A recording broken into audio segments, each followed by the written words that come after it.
तो चलिए दोस्त, आज हम लोग 10th के साइंस विषय की सारी मोस्ट इम्पोर्टेंट वीवीआई क्वेश्चन को देखेंगे, सिर्फ ऑब्जेक्टिव।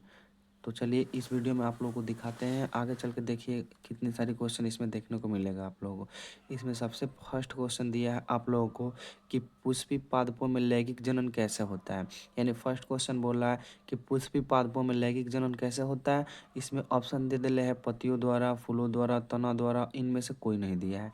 ठीक है, तो पत्तियों द्वारा इसमें नहीं होता है, इसमें होता है फूल द्वारा। यानी इसमें टिक भी लगा दिया गया क्योंकि इसमें फूल द्वारा इसलिए होता है। इसमें फूल द्वारा मतलब जो परागण हो गया, इसमें परागण जो होता है मतलब लैंगिक जनन जो होता है वो फूल द्वारा ही होता है। ठीक है, यानी बोल रहा अगला क्वेश्चन बोल रहा है कि मानव मादा के जनन तंत्र का भाग है। यानी मानव में जो मादा होती है लोग, मादा लोग में जो जनन तंत्र होता है वो जनन तंत्र का भाग क्या है। ठीक है, तो इसका आंसर होता है, और यहाँ पे गलती दे दिया है, इसका आंसर होता है शुक्रवाहिका। ठीक है, इसका आंसर क्या होता है, शुक्रवाहिका। यहाँ पे शकवाहिका लिख ले, इसको थोड़ा देख लीजिएगा लो, इसमें होता है शुक्रवाहिका होता है। ठीक है, उसके आगे क्वेश्चन दिया है कि नर युग्मक और मादा युग्मक के संलयन को कहते हैं। यानी नर युग्मक जो होता है, मादा युग्मक होता है, उनके संलयन को क्या बोलते हैं। तो इसमें से देखिए दोस्त लोग, इसमें दिया है किण्वन, बौनापन, मधुमेह। इसमें से कुछ भी नहीं होगा क्योंकि नर और मादा युग्मक के संलयन को जैगोट कहते हैं। इसमें दिल है कोई नहीं, तो इसलिए इसमें कोई नहीं होगा। ठीक है, अगला क्वेश्चन दिया है कि निम्नलिखित में से कौन एक लिंगी पादप का उदाहरण है। यानी एक लिंगी कौन सा है। इसमें दिल है सरसों, गुड़हल, पपीता, मटर। इसमें जो होगा पपीता ही होगा क्योंकि पपीता जो होता है एक लिंगी पादप का उदाहरण होता है। ठीक है, इसमें अगला क्वेश्चन बोल रहा है कि मुकुलन द्वारा प्रजनन किसमें होता है। ठीक है, मुकुलन द्वारा जो प्रजनन होता है वो ईस्ट के द्वारा होता है।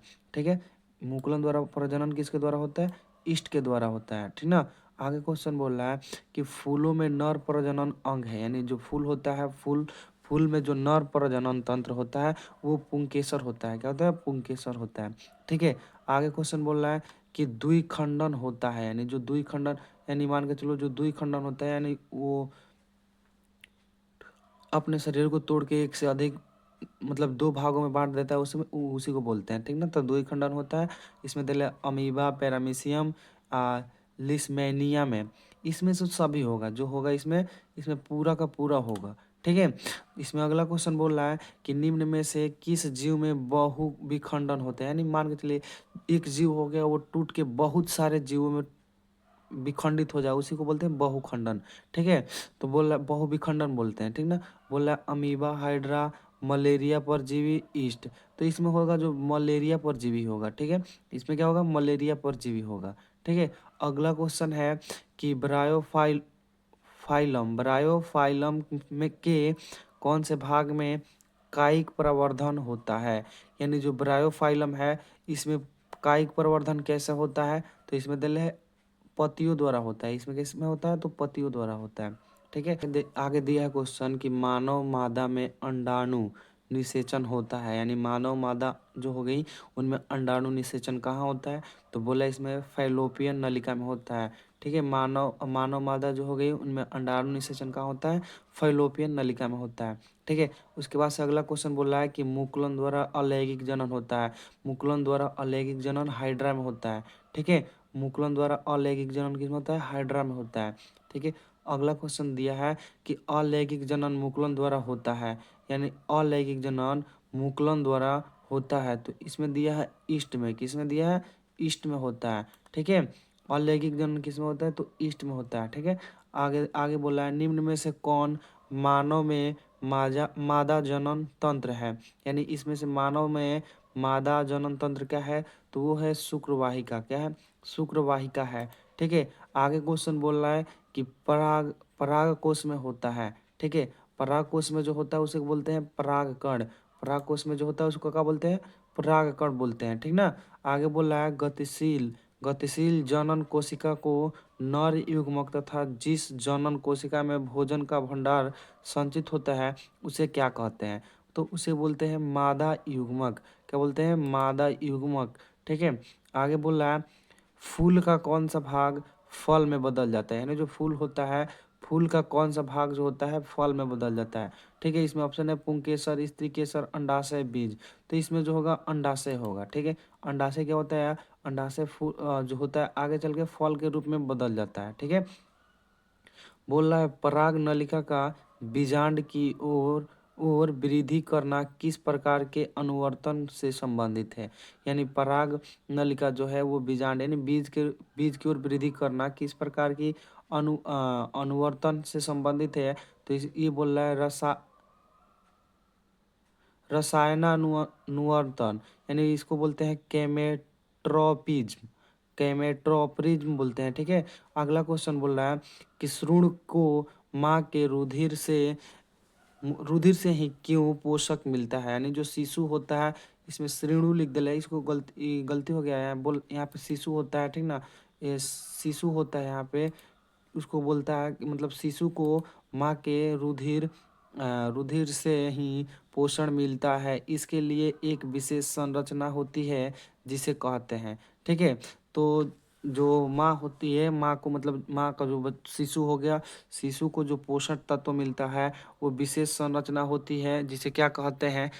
तो उसको हम लोग बोलते हैं प्लेसेंटा जो। ठीक है। उसको हम लोग क्या बोलते हैं? प्लेसेंटा। ठीक ना। अगला क्वेश्चन बोल रहा है कि निम्नांकित में से कौन पुनरुद्भवन का उदाहरण है? ठीक है। यानी जो निम्नांकित में हो गया है वो कौन पुनरुद्भवन, यानी जो कौन पुनः से अपना निर्माण कर सकता है? तो होता है हाइड्रा। क्या होता है? हाइड्रा होता है। ठीक है। आगे क्वेश्चन बोल रहा है कि पुंकेसर पुष्प का कौन सा जननांग है? पुंकेसर जो है पुष्प का कौन सा जननांग है? ठीक है। तो ये बोल रहा है कि नर जननांग है। पुंकेसर जो है पुष्प का कौन सा जननांग है? तो नर बोल। यौन परिपक्वता की अवधि को कहते हैं। ठीक है। यानी यौन परिपक्वता की अवधि जो होती है उसे क्या बोलते हैं? यौनारंभ बोलते हैं। क्या बोलते हैं? यौनारंभ बोलते हैं। ठीक है। तो अगला क्वेश्चन देखिए, अगला क्वेश्चन देखिए क्या बोल रहा है। अगला क्वेश्चन बोल रहा है कि स्त्रियों में यौनारंभ के लक्षण है। ठीक है। तो इसमें बोल रहा है कि स्त्रियों में यौनारंभ के लक्षण है। अब बोल रहा है स्तनों की वृद्धि, यानी स्तन जो होगा उसमें वृद्धि, नितंबों का उभरना, यानी जो कमर हो गया उसको उसका चौड़ा होना। ठीक है। रजोधर्म का प्रारंभ, यानी रजोधर्म यानी मासिक धर्म का आना। ठीक है। तो इसमें जो दिया है इसमें सभी होगा। ठीक है। इसमें सभी होगा। बोल रहा है मनुष्यों में नर जननांग निम्नलिखित में से कौन है? यानी मनुष्य जो हो गया उसमें नर जननांग कौन सा है? वृषण, शुक्रवाहिका, मूत्रवाहिका, मूत्रमार्ग। इसमें से सभी होगा। ठीक है। इसमें से सभी होगा। ठीक ना। आगे क्वेश्चन दिया है कि शुक्राणुओं का, अरे यार यहाँ पे भोजन, शुक्राणुओं का भोजन कहाँ होता है? ठीक है। शुक्राणुओं का भोजन कहाँ होता है? ठीक है। ठीक है। तो शुक्राणुओं का भोजन जो होता है वो शुक्रवाहिका में होता है। कहाँ होता है? शुक्रवाहिका। ठीक है। अगला क्वेश्चन बोल रहा है कि स्त्रियों में अंडाशय की संख्या कितनी होती है? जो स्त्री लोग होती है उन लोगों में अंडाशय की संख्या जो होती है 2 होती है। ठीक है। कि 2 होती है। ठीक ना। आगे चलिए अगला क्वेश्चन देखते हैं। बोल रहा है मनुष्य में निषेचन के फलस्वरूप बनता है। जो मनुष्य लोग हो गया, निषेचन जब कर लेता है तो उसमें क्या बनता है? तो युग्मनज बनता है। ठीक ना। युग्मनज बनता है। अगला क्वेश्चन दिया है कि वृषण में बने शुक्राणु संचित होता है। जो वृषण में शुक्राणु बनता है वो कहाँ संचित होता है? तो होता है अधिवृषण में। क्या होता है? अधिवृषण में। तो ठीक। तो चलिए दोस्त, इस वीडियो में हम लोगों ने 27 क्वेश्चन को देखा। इसके बाद अगले वीडियो में हम लोग जो देखेंगे विज्ञान के बारे में ही देखेंगे, यानी साइंस के बारे में ही देखेंगे और उसमें पूरे क्वेश्चन को कवर किया जाएगा।